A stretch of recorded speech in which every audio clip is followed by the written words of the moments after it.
Hello everyone, welcome to SST College of Arts and Commerce. This is SST Edupedia. I, Assistant Professor Reena Mishra, welcomes you to this session of Foundation Course Semester 2. This session is going to be useful for FYBCom, FYBA and FYBMMC. The topic for today's session is human rights. So in this particular video, I am going to discuss over the origin of human rights and what is human rights, and also the different articles of human rights. First of all, what is human rights? Let's understand the meaning of it. Human rights are the rights that all people have by virtue of being human being. Human rights are derived from the inherent dignity of the human person and are defined internationally, nationally and locally by various law-making bodies. Human rights are as associated with the person as the shadow of it. Anywhere in this universe, the person is born, the person is associated with the human rights. And these human rights are internationally, nationally as well as locally accepted. It is uniform for all the people, all the human being, irrespective of caste, creed, gender, race, etc. What are the different characteristics of human rights? So the different characteristics of human rights are: first, universal applicable. Human rights are universally applicable. Wherever the person goes in this universe, the rights of the same are associated with that person. Purpose of human rights. The purpose of human right is very important for the existence of the person as well as to live a dignified life. The basic human rights help not only in protecting but also the prevention of the gross violation of human dignity. So human rights allows people to develop and use their intrinsic and inborn quality. Human rights, it endows the different power, different rights to the person which the person uses for the growth of oneself, and he lives a dignified life. Conditions of social life. The conditions prevailing in the society are also responsible for the human rights. The human rights are necessary for social life in a society. Without human rights, it is difficult to live a reasonably good life in the society. In the absence of socially accepted human rights, the unethical member of the society would have openly exploited the rights of the people. And where comes the human rights which allows a person to live the dignified life? Minimal rights. Human rights guarantees the minimal rights should be available to the person right from the birth till the person is there in the existence. So human rights are associated with the person right from the cradle till grave, and it supports to the growth of the human life. So it supports the human development. With the support of human rights, a person can fully develop and his qualities and skills. This in turn enables a person to live a dignified life as well as to work towards the growth of its capabilities as well as the inbuilt qualities, and also helps to develop the skill. Deprived from the natural, it is derived from the natural law. The human rights are derived from the principle of natural law. Natural law can be traced to the thoughts of Sophocles and Aristotle. It was later elaborated by Stokes and Greek Hellenistic periods and by philosophers of Roman period. Natural law embodied all those elementary principles of justice which were right rationally. Independent of the state, human rights are natural rights. They are not conferred upon individual by state. It is to be noted that human rights are recognized by the state but are independent of the legal system. Origin. The origin of human rights is Magna Carta in 1215. Evolution of human rights. The different origin are responsible for the evolution of human rights. The different evolution origin are theology and religion, Magna Carta, theory of natural law. Let's understand one by one. Theology and religion. Theology and religion are the main source of human rights theories. In a religious context, every human being is considered sacred. Thus, every person, irrespective of color, caste, creed, is equal before the God, and accordingly the human rights are also developed. Magna Carta was a treaty which came into existence in 1215, which was consist of all the basic rights which is available for the people in a state, so that they should be available with the minimum rights, and the king should not overrule or should not exploit them. That's why Magna Carta is also one of the origin for the human rights. Theory of natural law. Natural law refers to the law which is related to nature, which is not provided, but it comes as a natural thing. Similarly, right from the birth, as a virtue of human being, born as a human being, certain rights are available to the human being, and that's how the theory of natural law is also one of the origin for the evolution of human rights. The Universal Declaration of Human Rights. The Universal Declaration of Human Rights was adopted by the United Nations in General Assembly on 10th December 1948 at Paris. The Director of the Division of Human Rights within the United Nations Secretariat was the member of it. Mr. John Peters Humphrey was the main person to draft the declaration. The declaration consists of preamble and 30 articles. This highlights rights and freedom entitled to everyone in the world. When we are studying human rights, the study of human rights without understanding Universal Declaration of Human Rights will be incomplete, because Universal Declaration of Human Rights are internationally accepted standards which is related to human rights.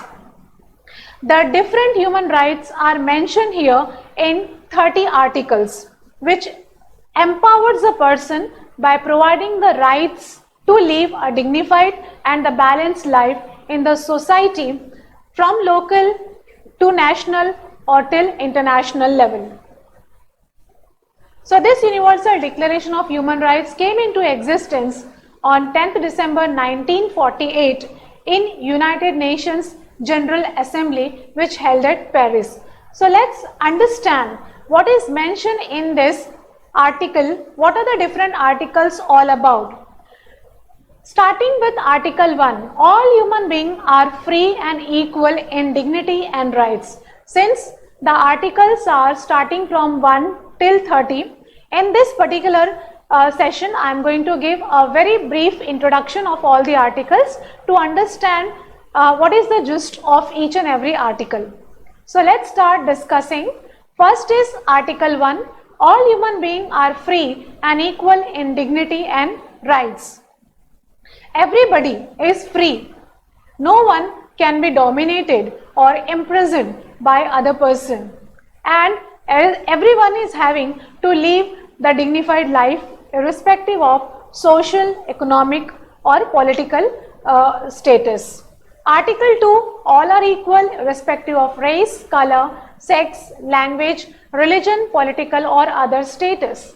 Everybody on this earth, irrespective of any nation, any country, whether it is developed or not developed, as a human being belong to any race, any color, male or female, speaking any language, belonging to any religion, majority or minority, political or any other status, has the same dignity.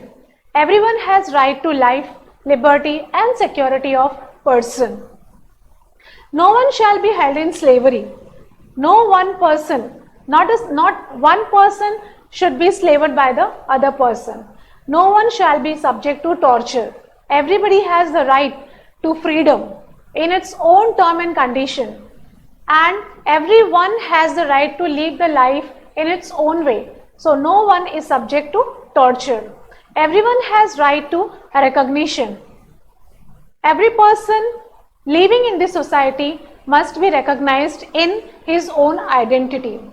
Article 7, all are entitled to equal protection against any discrimination in violation of this declaration. Suppose if any violation takes place, irrespective of Article 1 to 30, then a person has a right to protect oneself against that violation.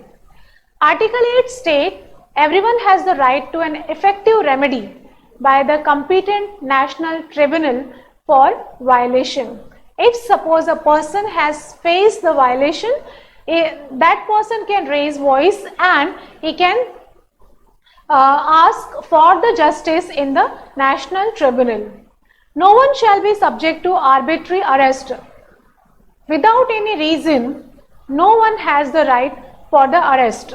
A person can ask for the reasonable ground or the proof for the arrest. Without any reason, no one is entitled to arrest. Everyone is entitled in full equality to a fair and public hearing.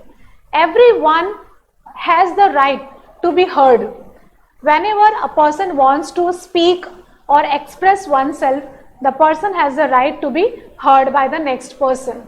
Article 11 says everyone charged with a penal offence has the right to be presumed innocent until proved guilty. If any person has been charged as an offensive, until the offence of that person is proved, the person will remain will not be stated as guilty. Article 12 says no one shall be subject to arbitrary interference with his privacy, family, home or correspondence.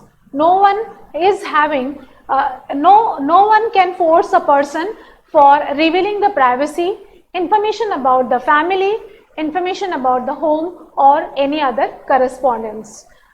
Article 13 says right to freedom of movement and residence within the border of each state. A person of the same country without any restriction, without any hindrance can move or reside in any part of the nation. Article 14, right to seek and to enjoy in other country. According to Article 14, if a person is willing to migrate to foreign country, the person can do so. He has the right to travel or to settle in different country. Article 15 says that every person has the right to nationality, or if requires, the person can change the nationality as well. But according to Article 15, every person by virtue of birth in the particular state has the right to enjoy the nationality of that particular country. Article 16, right to marry and to find family. According to Article 16, every person has a right to marry and to settle and have his own family. Article 17 says that there is a right to own property. Person can own property in its name. Article 18 says right to freedom of thoughts, conscience and religion. Every person has freedom of thoughts. Every person can have different thoughts, different from the family, different from the friends, and the thoughts may not be influenced by other person. And person also has the freedom of religion. If a person willing to change the religion, convert into another religion, the person can do so. Article 19 says that there is a right to freedom of opinion and express oneself. Every person has the right of opinion. As and when required, he can give his opinion or express on the particular subject matter. Article 20 says right to freedom of peaceful assembly. People can assemble in a place, but the purpose should be strictly peaceful. It should not be for any destruction or violation purpose. Article 21, right to take part in government. Every person can take part in government. If a person wants to play an active part in governing system, he can do so. Article 22 says that there is a right to social security. Every person, by virtue of human being, can avail the right of social security, or he can demand for the social security. Article 23 says that there is a right to work, free choice of employment. Now, gone are the days when the son of carpenter used to become carpenter. The son of king was the next king of the kingdom. Now, there is a 100% choice to the person for whatsoever occupation or profession the person can want to enter into. So there is a free choice of employment. Article 21 provides the right to rest and leisure. Everyone has the right to rest and leisure. Article 25, right to a standard of living adequate for the health and well-being. Every person has the right to have a standard of living, that is to avail those facilities which is important to have a healthy and a good life. Article 26 says that there is a right to education. Every person or every child from 6 to 14 years age has the right to basic education. So right to education is also one of the important article 26 in the declaration. Article 27 says that there is a right to freely participate in the cultural life of the community. There are, since especially India is a nation of culture and religion, so irrespective of any country, the person has a right to freely participate in different cultural activity and can enjoy and can be the part of the community through the celebration. Article 28, everyone is entitled to social and international order. Article 29 says duties to the community, that apart from the duties towards oneself, rights towards oneself, everybody has the duties towards the community. Since we are living in this community, we are the part of this community, therefore we have certain duties towards the community, and every person living in this society should fulfill or discharge their duties effectively towards the community. Article 30 says that no right to engage in activity at the destruction of any rights and freedom. That whatever articles we have studied right from Article 1 to Article 29, no violation of article should take place. If there is violation of any article, the person can lodge a complaint against it, and every person has a right to engage in activity if he finds the destruction of the rights. So this is how we can see that different articles mentioned in the United Nations Declaration are very much helpful for a person to make them aware as to what are their rights to live in the society for a dignified life, as well as they also have to discharge certain duties towards the society. Therefore, this declaration is actually intended to provide a balance between the rights and the duties for a human being living in the society. Thank you.